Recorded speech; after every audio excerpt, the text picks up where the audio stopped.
ವೀಕ್ಷಕರೇ, ಈಗ ಪ್ರಶಾಂತ್ ಅವರು ಬೆಳಗಾವಿಯಿಂದ ಕರೆ ಮಾಡಿದ್ದಾರೆ. ಪ್ರಶಾಂತ್ ಅವರೇ, ಇತ್ತೀಚಿನ ದಿನಗಳಲ್ಲಿ ಬ್ಲೇಡ್ ಕಂಪ್ನಿಗಳು, ಚಿಟ್ ಫಂಡು, ಚೀಟಿ ವ್ಯವಹಾರಗಳು ಜಾಸ್ತಿ ಆಗ್ತಿದೆ, ಏನ್ ಹೇಳ್ತೀರಾ? ನಿಮ್ಮ ಅಭಿಪ್ರಾಯ ಏನು? ಇಲ್ಲ ಮೇಡಮ್, ನಾವು ಚೀಟಿ ವ್ಯವಹಾರ ಮಾಡತ್ತಿದ್ದವ್ರ ಮೇಡಮ್.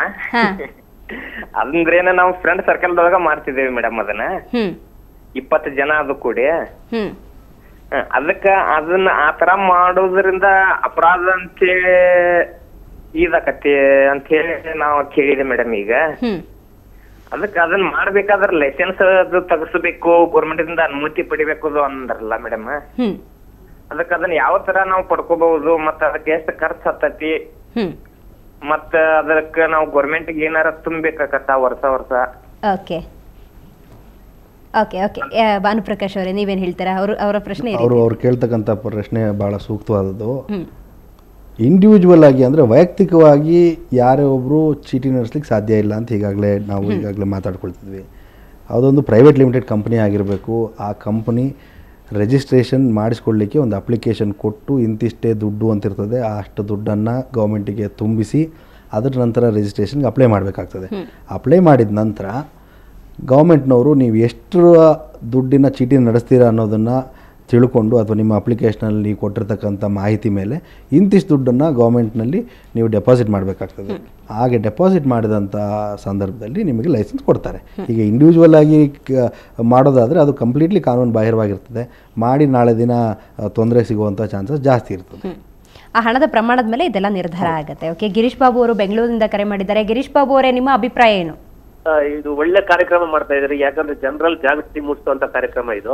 ಓಕೆ, ಧನ್ಯವಾದ. ಚೀಟಿಂಗ್ ಅನ್ನೋದು ಇಡೀ ಗಲ್ಲಿಗಳಲ್ಲಿ ಎಲ್ಲಾ ಕಡೆ ನಡೀತಾ ಇದೆ, ನಿಲ್ಸಕ್ಕಂತೂ ಆಗೋದಿಲ್ಲ. ಆದ್ರೆ ಇದಕ್ಕೆ ಈ ಚೀಟಿ ತಗೊಂಡ್ರೆ ಜಾಗೃತಿ ಅನ್ನೋದು ಇಲ್ದಿರ ಸರ್ಕಾರದವರೇ ಒಂದು ಬ್ಯಾಂಕ್ ತರ ಮಾಡ್ಬೇಕು ಮೇಡಮ್ ಚೀಟಿ ಇದು. ಹಾಗಾದಾಗ ಈ ಬ್ಯಾಂಕ್ ಅಂತ ಮಾಡ್ಬೇಕು, ಇಲ್ಲಿ ಒಂದು ವ್ಯವಸ್ಥೆ ಮಾಡ್ಬೇಕು ಮೇಡಮ್. ಈ ಸರ್ಕಾರಿ ಒಂದು ಅಧೀನದಲ್ಲಿ ಬರ್ಬೇಕು ಮೇಡಮ್. ಯಾಕಂದ್ರೆ ಇದರಿಂದ ಎಷ್ಟೋ ಚಿತ್ರ ನಟಿಯರು, ಉದ್ಯಮಿಗಳೆಲ್ಲ ಸತ್ತೋಗಿದ್ದಾರೆ, ಆತ್ಮಹತ್ಯೆ ಮಾಡ್ಕೊಂಡಿದ್ದಾರೆ. ಆಮೇಲೆ ಚೀಟಿ ಕಟ್ಬಿಟ್ಟು ಪ್ರಜೆಗಳು ಕೂಡ ಆತ್ಮಹತ್ಯೆ ಮಾಡ್ಕೊಂಡಿದ್ದಾರೆ. ಇದೆಲ್ಲ ಒಂದು ಸಾಮಾಜಿಕ ಪಿಡುಗು ಮೇಡಮ್. ಅವರು ಕೂಡ ಚೀಟಿನ ಅಧಿಕೃತ ಮಾಡ್ಬೇಕು ಮೇಡಮ್.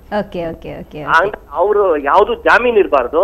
ಡೈರೆಕ್ಟ್ ಆಗಿ ಬ್ಯಾಂಕಿಂಗ್ ವ್ಯವಹಾರ ಯಾವ ರೀತಿ ಇದೆಯೋ ಅದೇ ರೀತಿ ಚೀಟಿಂಗ್ ವ್ಯವಹಾರನ ಪ್ರತಿಯೊಬ್ರು ಯಾರು ಬೇಕಾದ್ರೂ ಓಪನ್ ಮಾಡಬಹುದು, ಆ ತರ ಮಾಡ್ಬೇಕು ಮೇಡಮ್. ಓಕೆ, ಕರೆ ಮಾಡೋದಕ್ಕಾಗಿ ಧನ್ಯವಾದ ಗಿರೀಶ್ ಬಾಬು ಅವರೇ. ಒಟ್ಟಾರೆ ಅವ್ರದ್ದು ಮಾತು ಕೂಡ ಹಂಗೆ ಇದೆ, ಕಾನೂನಿನ ಅಡಿಯಲ್ಲೇ ಬರಬೇಕು, ಅಧಿಕೃತವಾಗಿರ್ಬೇಕು ಅಂತ ಹೇಳಿ. ಮುಂದಿನ ಕರೆಯನ್ನು ತಗೊಂಡ ದರ್ಶನ್ ಅವರು ಬೆಂಗಳೂರಿನಿಂದ ಕರೆ ಮಾಡಿದ್ದಾರೆ. ದರ್ಶನ್ ಅವರೇ, ನಿಮ್ಮ ಅಭಿಪ್ರಾಯ ಏನು? ಹಲೋ ಮೇಡಮ್, ಹೇಳಿ ದರ್ಶನ್ ಅವರೇ, ನಿಮ್ಮ ಅಭಿಪ್ರಾಯ ಏನು? ಚೀಟಿಗಳನ್ನೆಲ್ಲ ಮಾಡ್ತಾ ಇಲ್ಲ, ಅದಕ್ಕೆ ಲೈಸೆನ್ಸ್ ಅಕೌಂಟೇ ಮಾಡ್ಬೇಕು. ಆದ್ರೆ ಇವಾಗ ಆಲ್ರೆಡಿ ಚೀಟಿಗಳನ್ನೆಲ್ಲ ಮಾಡ್ಬಿಟ್ಟಿರ್ತಾರಲ್ವಾ, ಅದಕ್ಕೆ ಅವ್ರ ಶೂರಿಟಿ ಇವ್ರ ಶೂರಿಟಿ ಅಂತೆಲ್ಲ ಹಾಕ್ಕೋಬಹುದಾ? ನಿಮ್ ಧ್ವನಿ ನನಗೆ ಸರಿಯಾಗಿ ಕೇಳ್ತಿಲ್ಲ, ಸ್ವಲ್ಪ ಸ್ಪಷ್ಟವಾಗಿ ಮಾತಾಡಬಹುದಾ?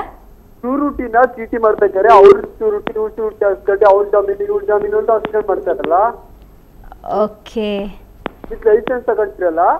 ಓಕೆ, ಕರೆ ಮಾಡಿದ್ದಕ್ಕಾಗಿ ಧನ್ಯವಾದ. ಅವರು ಧ್ವನಿ ಕೂಡ ಸರಿಯಾಗಿ ಕೇಳಿಸ್ತಾ ಇಲ್ಲ. ಓಕೆ, ಕೊನೆಯದಾಗಿ ಎಲ್ಲರೂ ಹೇಳೋದೇನಂತ ಹೇಳಿದ್ರೆ, ಕಾನೂನಿನ ಅಡಿಯಲ್ಲೇ ಬರಬೇಕು ಯಾವುದೇ ಈ ರೀತಿಯ ಚಿಟ್ ಫಂಡು ಅಂತ ಹೇಳೋದಾದ್ರೆ. ಕಾನೂನಿನ ಅಡಿಯಲ್ಲಿ ಬರದೇ ಇರೋದಕ್ಕೂ ಒಂದು ರೀತಿ ಜನರೇ ಕಾರಣ ಆಗ್ತಾರೆ. ನಾನು ಆಗಲೇ ಕೇಳ್ತಾ ಇದ್ದೆ, ನಮ್ಮ ಹತ್ರ ಏನಾದರೂ ಸಾಕ್ಷಿ ಆಧಾರಗಳಿಲ್ಲ ಅನ್ನೋದಾದರೆ ಯಾವ ರೀತಿ ನಮ್ಮ ಹಣವನ್ನು ವಾಪಸ್ ಪಡ್ಕೊಳ್ಬಹುದು ಅಂತ. ಒಟ್ಟಾರೆ ನೀವು ಕಾನೂನಿನ ವ್ಯಾಪ್ತಿಯಲ್ಲಿ ಹೇಳೋದಾದರೆ ಯಾವ ರೀತಿಯ ರೂಲ್ಸ್ ಆ್ಯಂಡ್ ರೆಗ್ಯುಲೇಷನ್ ಕೆಲವರಿಗೆ ಹೇಗಿರುತ್ತೆ ಅಂತ ಹೇಳಿದ್ರೆ, ಒಂದು ಕಂಪನಿಯನ್ನೇ ನಡೆಸೋರಿಗೆ, ಈಗ ಹಲವಾರು ಜನನ ನಾವು ಕರೆ ಮಾಡಿದವರು ಕೂಡ ಹೇಳ್ತಾ ಇದ್ರು, ನಾನು ಈಗ ಒಂದು ಕಂಪ್ನಿನ ನಡೆಸ್ತಾ ಇದ್ದೀನಿ, ಈ ರೀತಿ ಯಾವುದೇ ರೀತಿ ಮೋಸ ಆಗೋದಿಲ್ಲ ಅಂತ. ಅವ್ರಿಗೆ ಯಾವ ರೀತಿ ಎಫೆಕ್ಟ್ ಆಗುತ್ತೆ ಅಂತ? ಕಾನೂನು ಪ್ರಕಾರ ಅವರು ನಡೆಸಲಿಕ್ಕೆ ಸಾಧ್ಯ ಇಲ್ಲ, ಲೈಸೆನ್ಸ್ ಇಲ್ಲ ಅಂತ ಹೇಳಿದರೆ. ಸೊ ಅವರು ನಡೆಸೋದನ್ನು ನಿಲ್ಲಿಸಿ ಮೊದಲು ಹೋಗಿ ಲೈಸೆನ್ಸಿಗೆ ಅಪ್ಲೈ ಮಾಡಿ ನಂತರ ನಡೆಸಿದ್ರೆ ಅವರಿಗೂ ಅನುಕೂಲ ಆಗ್ತದೆ, ಅಥವಾ ಅವ್ರ ಹತ್ರ ದುಡ್ಡು ಹೂಡಿಕೆ ಮಾಡತಕ್ಕಂಥ ಜನರಿಗೂ ಅನುಕೂಲ ಆಗ್ತದೆ. ಎರಡನೇದು, ಯಾರು ಲೈಸೆನ್ಸ್ ತೊಗೊಂಡು ಈಗ ನಡೆಸ್ತಾ ಇದ್ದಾರೋ, ಸೊ ಅವರು ಕಾನೂನು ರೀತಿ ಎಲ್ಲ ರೀತಿ ಸೇಫ್ಟಿ ಮೆಷರ್ಸ್ ತೊಗೊಂಡಿರ್ತಾರೆ.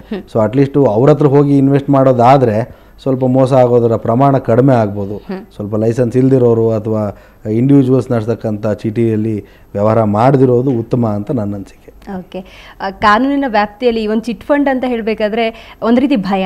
ಎಲ್ಲೋ ಹೆಣ್ಮಕ್ಳು ಉಳಿತಾಯದ ಹಣವನ್ನು ಇಟ್ಕೊಂಡಿರ್ತಾರೆ, ಅದನ್ನು ಎಲ್ಲೋ ಚೀಟಿ ವ್ಯವಹಾರಕ್ಕಾಗಿ ಕಳ್ಕೊಂಡಿರೋ ಉದಾಹರಣೆಗಳೇ. ಅದಕ್ಕೆ ಕಾನೂನಲ್ಲಿ ಯಾವ ರೀತಿ ಕ್ರಮಗಳಿದೆ, ಏನು ಮಾಡಬಹುದು, ನಿಮ್ಮ ಹಣವನ್ನು ಹೇಗೆ ತಗೊಳ್ಬೋದು ಅನ್ನೋದನ್ನು ತಿಳಿಸ್ಕೊಟ್ರಿ. ನಿಮಗೆ ಧನ್ಯವಾದ. ಓಕೆ ವೀಕ್ಷಕರೇ, ಒಟ್ಟಾರೆ ನಿಮ್ಮ ಹಣಕ್ಕೆ ನೀವೇ ಜವಾಬ್ದಾರರು. ಇತ್ತೀಚಿನ ದಿನಗಳಲ್ಲಿ ಚೀಟಿ ವ್ಯವಹಾರಗಳಿರ್ಬೋದು, ಚಿಟ್ ಫಂಡ್ ಇರ್ಬೋದು, ಅಥವಾ ಮತ್ಯಾವುದೋ ಬೋಗಸ್ ಕಂಪನಿಗಳು ಇತ್ತೀಚಿನ ದಿನಗಳಲ್ಲಿ ಜಾಸ್ತಿ ಆಗ್ತಾ ಇದ್ದಾವೆ. ಆದರೆ ನಿಮ್ಮ ಹಣಕ್ಕೆ ನೀವೇ ಜವಾಬ್ದಾರಿಯನ್ನು ಹೊತ್ಕೊಳ್ಬೇಕು. ಯಾವುದೋ ಒಂದು ಬ್ಯಾಂಕ್ನಲ್ಲಿ ನಿಮ್ಮ ಹಣವನ್ನು ವಿನಿಯೋಗಿಸಿ ಉಳಿತಾಯವನ್ನು ಮಾಡಿ, ಆದರೆ ಯಾವುದೇ ರೀತಿಯ ಒಂದು ಚೀಟಿ ವ್ಯವಹಾರಕ್ಕೆ ಕೈ ಹಾಕಿ ಕೈಯನ್ನು ಸುಟ್ಕೊಳ್ಬೇಡಿ ಅಂತ ಹೇಳ್ತಾ ಇದ್ದೀವಿ. ಇದು ಇವತ್ತಿನ ಸುಹಾಸಿನಿ ಕಾರ್ಯಕ್ರಮ.